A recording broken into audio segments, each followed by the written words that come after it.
так, заливаем.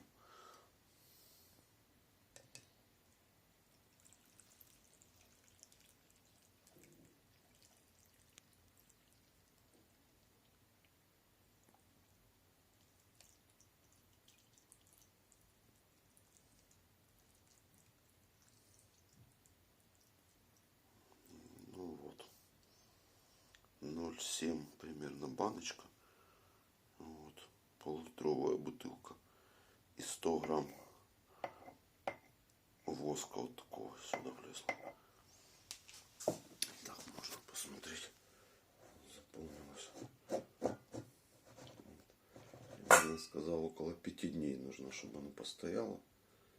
Тогда водка возьмет в себя то, что нужно. И по чайной ложечке каждые 3 часа при активном заболевании как лекарство принимать.